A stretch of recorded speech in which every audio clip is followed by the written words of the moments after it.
The Denver Broncos went into London on Sunday morning, fellas, and they got W, their third win of the season, after a first half which was pretty bad. Offensively, Russell Wilson was not looking like himself.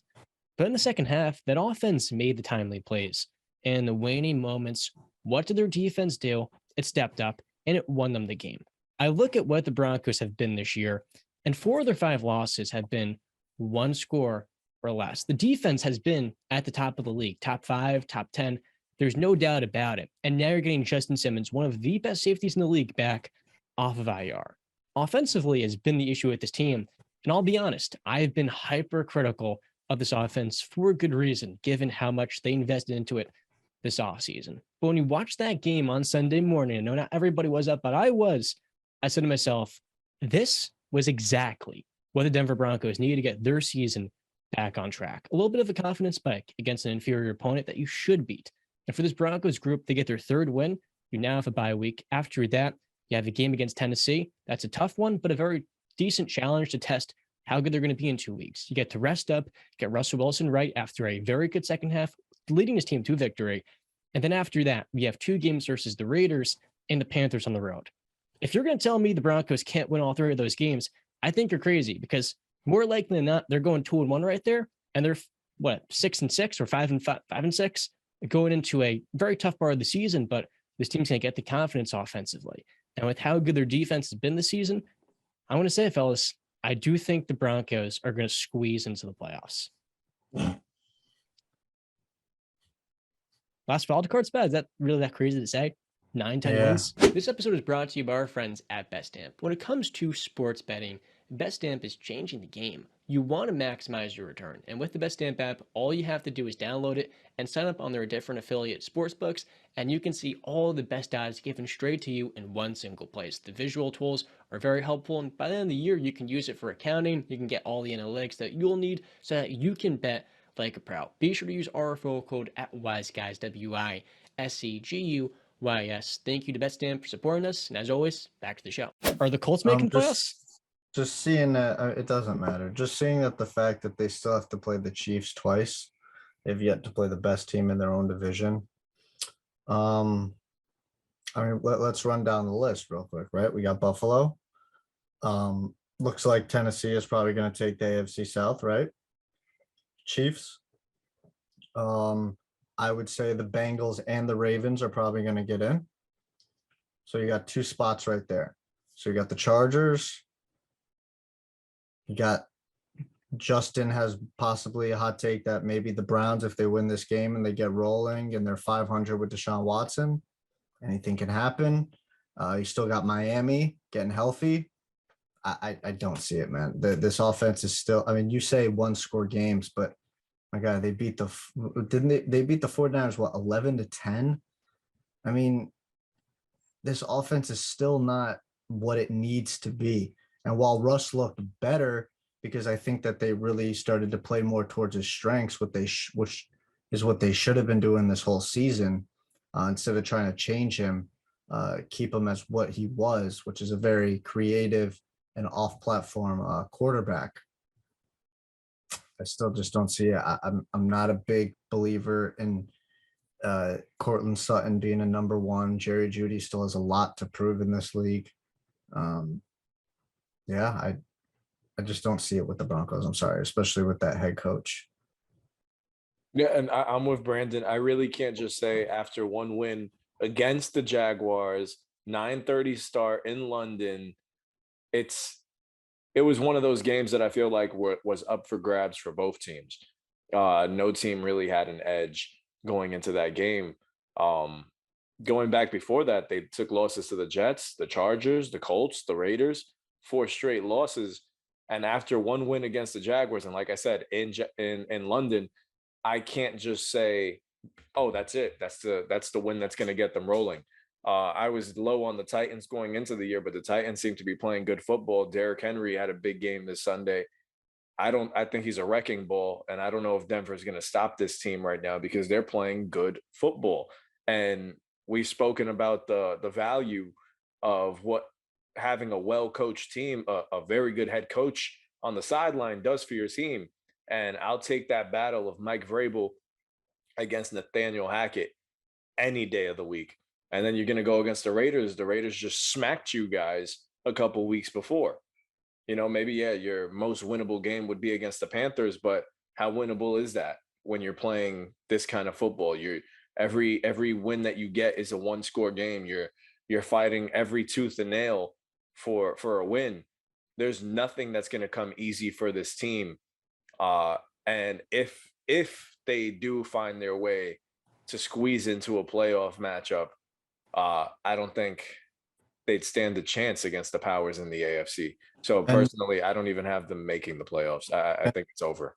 And just look, I mean, John wants to kind of cherry pick the next 3 games, but after that, you got the Ravens in Baltimore. You get Kansas City for the first time. That's in Denver, but still you're facing Kansas City. Then you've got Arizona coming to your house. Then you got to go to LA to face the Rams. Then you got to go to Kansas City to play the Chiefs. And then you finish the year in Denver against the Chargers. And the Chargers might be fighting for their playoff spot at that point. I'm sorry. That's total overreaction by you, John. A game that really did. Okay, you look good for a half, but they still haven't put it together. Like, this isn't like the Buccaneers, where if the Buccaneers get a win, I would be sitting here saying, okay, their confidence can get rolling, because one, that they have the greatest leader and the greatest winner and the greatest quarterback of all time in Tom Brady. They still have the talent that we all believe can get them to a deep playoff run. And Todd Bowles is a way better, even though he's struggling, is a way better head coach than Nathaniel Can't Hackett. Almost forgot his name there, which is, should tell the story. I don't see Nathaniel Hackett really lasting as the Denver Broncos head coach, though. I think maybe he can stay the year, but I even really wouldn't. I just think we've seen enough, to be honest with you. It's just not going to work. He's an OC, and he should stay as an OC. I think this has just been a super disaster of a season for Denver, period. I mean, when you lose Javonte Williams, one of the more exciting young players in the game that everybody had high hopes for, especially as fantasy football purposes too. You were stoked to have him on your team. But going into the season, you see that offense of what could be. It was a ton of what ifs, and there was so much potential on that side. And as much as we could bash Nathaniel Hackett, Russell hasn't performed either. Those receivers haven't stepped up for him either. While granted, Russell has missed some wide open guys. It's just been a total disaster for Denver this season, and I think they're looking forward to just hitting the fast forward button to the offseason to start fixing this mess, because this season is a nightmare. And even to jump off that, I mean, before the season even started, you lose Tim Patrick, who's the third receiver there that Russell was probably looking forward to playing with as well, having 3 guys. All really, honestly, if we're going to be honest, number 2s and 3s on an offense, but you still have those guys out there.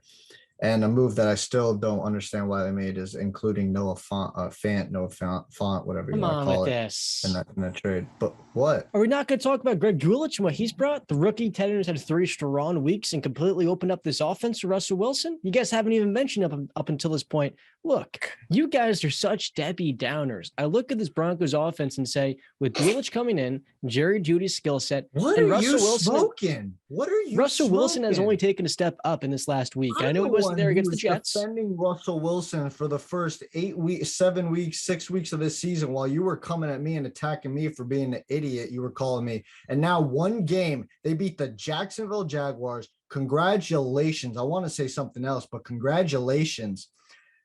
And you're going to over here and blow smoke up their ass like, oh my God, they just won the freaking Super Bowl. Calm the hell down. You won in England. You beat the Jaguars. Congratulations. But that doesn't, we shouldn't be busting down walls and saying, oh, put our money in for the Denver Broncos. Like, get out of here with that, man. Like, what? So are we going to say that this is going to change? I read you the games they still got to play this season. They're not making the playoffs. You tell me how they're getting through that schedule with the 500 record. You can't. But what you fail to acknowledge here is Russell Wilson was banged up. He didn't play against the Jets. All you need is one win going into the bye week. What are you talking about, John? I was making that argument early in the season, and you said pish posh applesauce. I know, I but don't care about that. you're not Because if following you're me. injured, quoting John, if you're injured, I evaluate you. And now he gets a long week to rest up and heal. This Broncos offense has had to overcome a lot this year. You lose your left tackle, you lose your star young running back, and you lose your third receiver and your tight end that everyone was expecting to break out, did not break out. But at the end of the day, you can't count on a Hall of Fame quarterback with an elite defense. In the NFL, when you have a defense as good as that, a secondary that special that is getting right and only improving, and the head coach is being given more time to start to improve things, you can't tell me this Broncos offense has no chance of being halfway decent by the end of this year, because I think it can be. If it can score more than 17 points a game, they're going to have a winning record to end the season. And my thing here is, if you get 3 wins against the Titans, the Raiders at home, and the Panthers, all of a sudden you're 6-5, and you do play the Chiefs 2 times, yes, but now you're playing your best football going into Kansas City. Better yet, you still have one more game against the Chargers, and you get to play the Raiders. So if you can take those matchups and you split with them, all of a sudden you're looking at a team that's playing their best football in December. And that ultimately is what decides playoff teams. I've seen it like in 2 of the last 3 years of the Steelers. That's how they get in. An elite defense, a Hall of Fame quarterback that was banged up, but now he's starting to get right.